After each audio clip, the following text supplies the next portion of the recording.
Hello,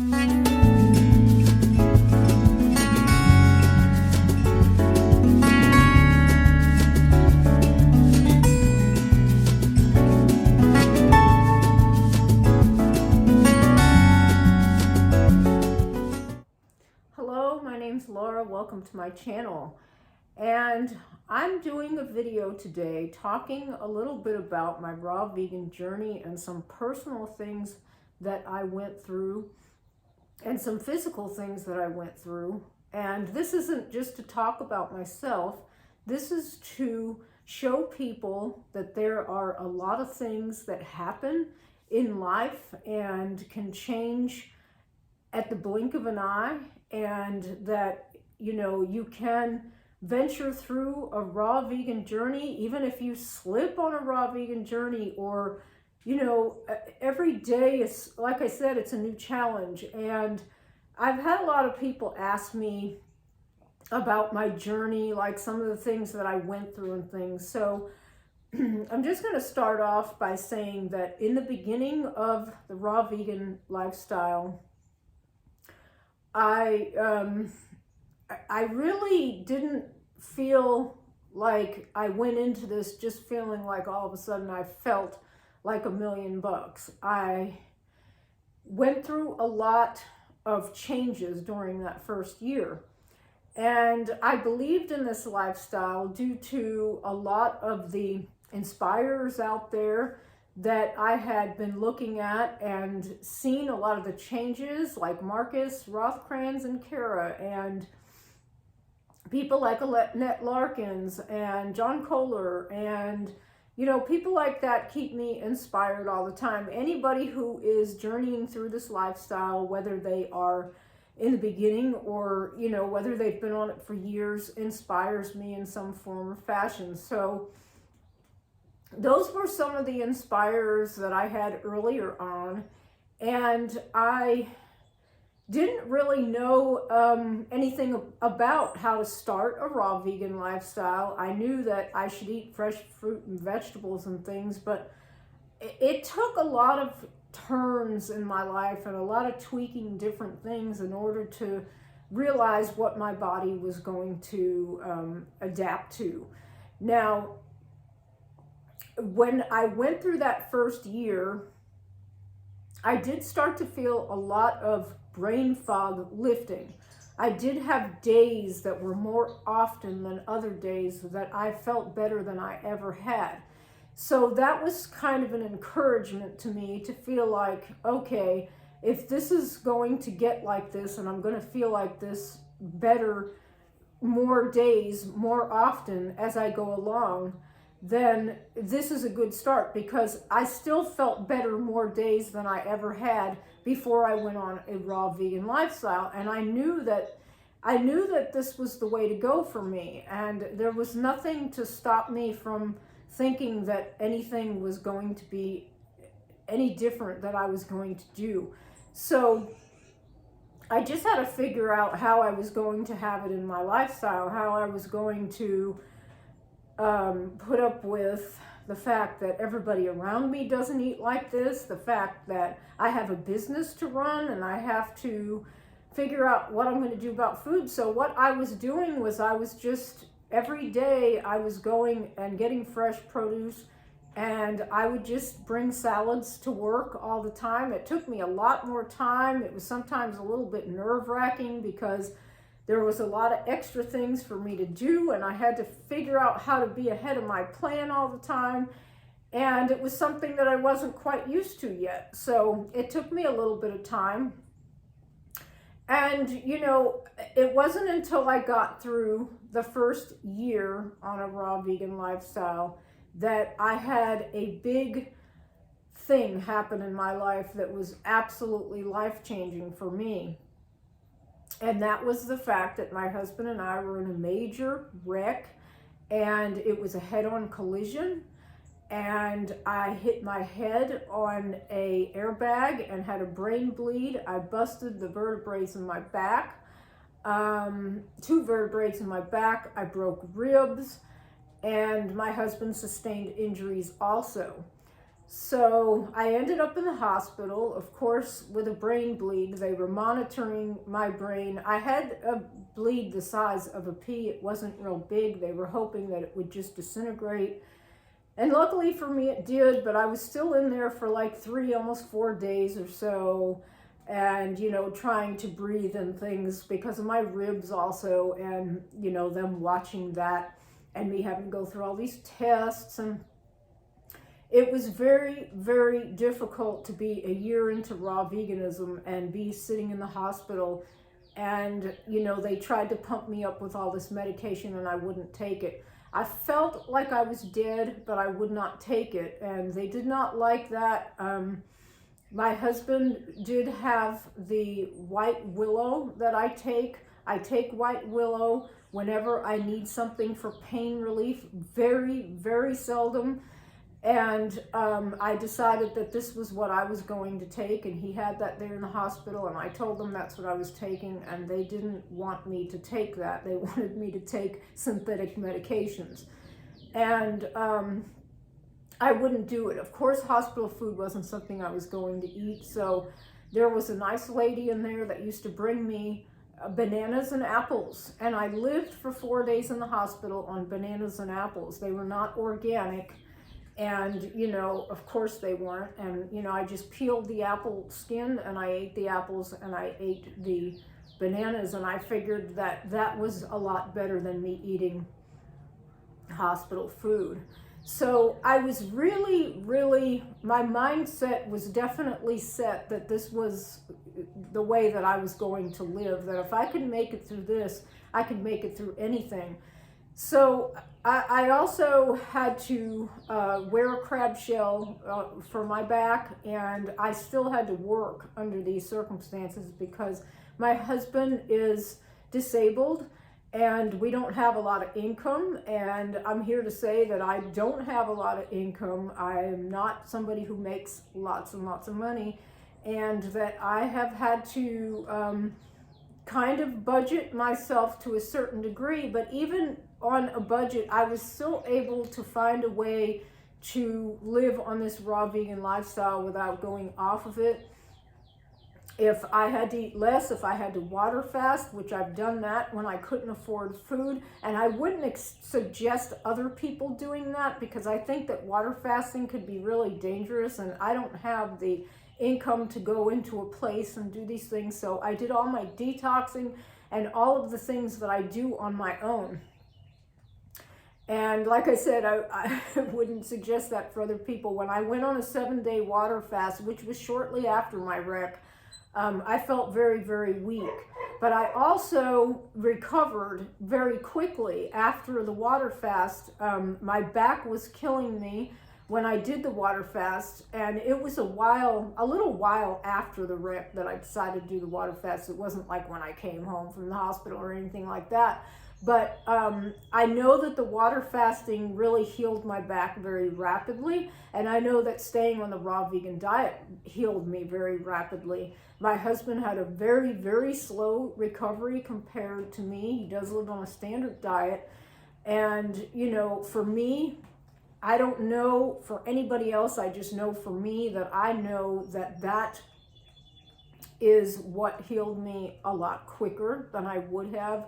I did have to go through physical therapy, and I did start doing these eccentrics, which is Miranda Esmond White, who is absolutely, you know, for older women, I would suggest doing her workouts. They are so good for the body. It's unbelievable. She's very good at what she does, but somehow I stumbled into that. And I started doing that, and this was, you know, right after I had the brace taken off, that I was already doing things, and I was already getting back on my feet, which was really miraculous for me. I still had a lot going on in my body, and my husband sustained injuries that were causing a lot of things, us going to the hospital, and I had to do those things and you know, stay on my diet, and I did it. You know, I managed to do it one way or another. I didn't feel like $1 million all the time because I was dealing with a lot of stress, but I still know that I felt a whole lot better than I'd ever felt on a standard diet, and that's the God's honest truth, or I wouldn't have kept doing it. And so, because even as raw vegans, I mean, you're going to get tired. If you take a slam to the brain and your back and you get beat up and things, your body can only take so much. And, but the thing is that I see how the body heals so miraculously, especially when you're putting the right foods into it. And so as I got into, passing up ahead of all of that, I got into getting into my second and 2.5 years. And, I kind of knew that I had this mercury in my mouth. I went to a holistic dentist, and I've talked about this in other videos, that I had one side of my mouth that I used to feel the metal in it, and I used to have this like sharp pain in my eye, and I had a lot of sinuses through the years, which I didn't have sinuses during the time when I went on the raw vegan diet. As a matter of fact, I never had any urinary tract infections, and knock on wood, I didn't have to go on an antibiotic like I lived on for many years, tons and tons of antibiotics, which is why I feel that my gut bacteria took a lot longer to get healthy than other people. And the reason I talk about all of these things is because I know that a lot of people out there will say, well, you shouldn't do this or you shouldn't do that, and there's nothing that you shouldn't do. It's what is good for you. I don't talk about fruitarians and say that, I don't think they should eat just fruit. I think that everybody knows what works for their body. I do feel that everybody's body is different. And I think that people should just listen to their body. They can take suggestions from other people, but to listen to their body. And that's basically what I did, was followed my body all the way through. And so, when I got into that second year, I did start going through a lot of where I started doing more detoxing. People ask, what detoxing? I did some liver cleanses. I did some parasite cleanses. I was doing 5 days water, 5 days watermelon, and then I'd go back to eating, and then I'd go on another parasite cleanse because I felt that I had massive amounts of parasites, and I had something going on inside of my stomach where my stomach would just blow up like a balloon. And I knew that there was something not normal going on in there. And I know this sounds crazy and extremely, like, people would probably think I was, a nut or something saying this, but I think that when parasites, when you shake them up a little bit, they try to hide and they do things. And I feel that the parasites were kind of pulling at my belly button or something, because I had this feeling inside of me after this 2.5 years, like somebody took a fishing pole and was pulling the string, and I could feel it inside my stomach. And so I decided to do a real, true, long parasite cleanse, and I ordered Marcus Rothkranz, who he had a big, huge bottle of that stuff, and I said, I'm not going to stop until I take this entire thing, and, whatever it takes. I felt awful. And people ask a lot of times what's in a lot of this stuff. A lot of times it's like woodworm, garlic, pumpkin seeds, things like that they don't like and put together in a mixture. I don't know exactly what was in that mixture, but what had happened to me after being on that stuff for about a week and a half, going into 2 weeks, was I kept feeling that pulling, and I actually released a really, really big parasite that came out of me, and it was absolutely incredible. After that had happened, I felt a lot of fog lift out of my head. I continued to finish the bottle that I was taking, and I also want to say that some people will see other people on a raw vegan diet who look terrible, and they might look terrible. They might have come from a really bad background or something, and they're trying to clean out their body, and you may look terrible. I don't know what they're doing. I don't know every single person that, is doing all of this stuff, but there's a lot of talk about out there about raw veganism and how it's killing people and things of that nature. And I feel that it's a lot of misleading information. So I'm here to say that I don't know what, other women had happen either, because I know people have been on raw vegan diets and they've gotten cancer.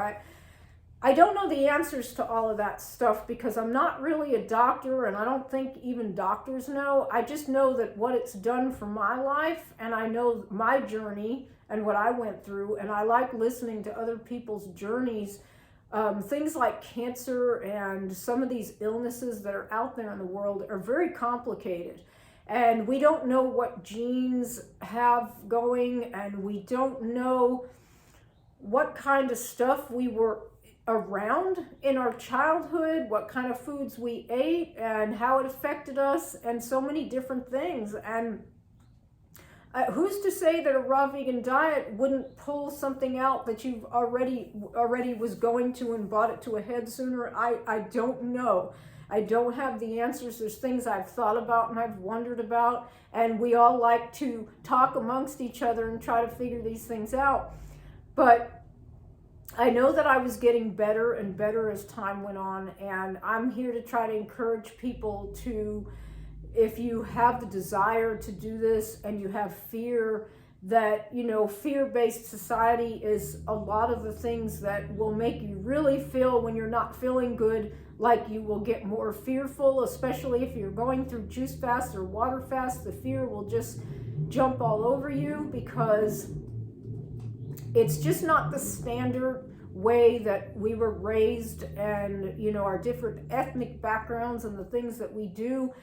And it's, it's told to be an unhealthy diet. Now, I want to say that for me, as I journeyed ahead, and I'm going to skip ahead a little bit because I don't want this to be a real long video where it drags on and bores people, but I really think that for me, after I went through all of these things and all of these changes and all of these daily battles, and I made it to where I did, and I was getting into my 4th year, and I went through a 70-day juice fast, and I still was releasing mucoid plaque, that I'm going to say that I was pretty sick. I had a lot going on in there, and not everybody does. Some people might not have all that. I took years and years of aspirin, antibiotics. I stayed on medicine all the time. I had a lot of problems growing up where I was on drugs, dope, alcohol, everything, you name it. So my body had a lot of stuff in there. Maybe somebody else didn't, and it might just work for them, immediately. I've heard of people that felt good immediately. I didn't feel good immediately. But like I said, I had a lot of days in between where I felt great, and even the days in between were more worth none at all. So that was basically my journey with all of that until I got to this last year into my 6th year, where I'm going through 5 years and going this summer into my 6th year, where it'll actually be a full 6 years. I decided that, I felt terrific, but that I didn't have a lot of strength, that I needed to take something extra, that I was going to look into some kind of supplements. And I started last summer around July, which it'll be going into a year on that, with these Purium supplements. And I'm not going to get real deep into that because I don't sell them. I'm only taking the amino acids and the green appleberry formula right now because I can't afford all of the products. I think the products are terrific though. I think there's a lot to look into. And, I just personally think that that was like the final thing that finished me from feeling complete on this lifestyle, that I could have kept going the way I was going and I would have felt 100% better than I did before, but I just didn't have like the full strength. I like to weight lift. I didn't have like this energy and strength to do it until I got on this stuff, and I'm getting to where I could tell a huge difference in my body, and I've posted a lot of things on Instagram because I'm just blown away. And, this experience has made me want to tell people to not be afraid to venture out. Make sure if you decide to do any kind of powdered supplement that you know about the company, that you look at all the ingredients and decide that this is something for you. And, you know, I did all that, and, you know, luckily it worked out very well for me. I've tried a few of their supplements. They're all wonderful, but I have stuck on the green formula amino acids, and, you know, I am building muscle, and I am building the kind of shape now where I don't look like a Humpty Dumpty with a little belly. And that's what I kind of felt like before. I mean, because I was in shape, it may have looked to other people like I was in good shape, but I didn't feel like it was the shape that I was really opting for. So, you know, you have to journey through things. You have to really try different things on this lifestyle and not fall into any kind of dogma that tells you on your journey that no, don't go that way, because you have to listen to your body. This is the number one thing that I constantly tell people. And you know, I hope that this does help somebody out there. Did gourmet food, and then they didn't get a dehydrator till later. Some people got a dehydrator right away because they needed to feel like they were eating the kind of food that they were used to before they go hardcore. You know, everybody goes about things differently, and I don't think that there should be any like guidelines to how you sustain on this lifestyle, whether it be raw vegan on supplement, whether it be raw vegan without supplement, whether it be fruitarian. I still think that anything is better than the SAD diet. That's just my opinion, that a lot of these diets are very healing. It just depends on a person's body, on how their body responds to the healing process and what their body needs and what their daily lifestyle is too, because if you're a person who exercises very mildly, you may not need certain things, whereas if you want to build more muscle, you may need a little bit more. And, you know, I really suggest to people though, like, even though some people might say that probiotics and things like that, when they hit your stomach, they're not good. I think there are some good probiotics out there, and I know that there's been some that haven't been so good, and things that have helped me. And even on this Purium, there's some probiotics and some of their products that I think have really blasted some things through some barriers that were still there, even after all the cleansing that I've done. So I think healing a journey is a really long time for some people. And, you know, being on standard diet your entire life, and whether you were somebody who was McDonald's or somebody like me who was more Mediterranean and pescatarian, that there was still a lot of stuff in the food that I was eating, even though it may not have been the worst food, that I know that a lot of the culprits like the dairy and things kept me very sick. And so I'm just going to go ahead and close with that, and I'm going to read this today. This word is out of Psalms, and it's chapter 118, verse 6, and it says, "The Lord is on my side, I will not fear. What can man do to me?" So if you like this video, please give me a thumbs up. Don't forget to subscribe to my channel, and have a wonderful, blessed day.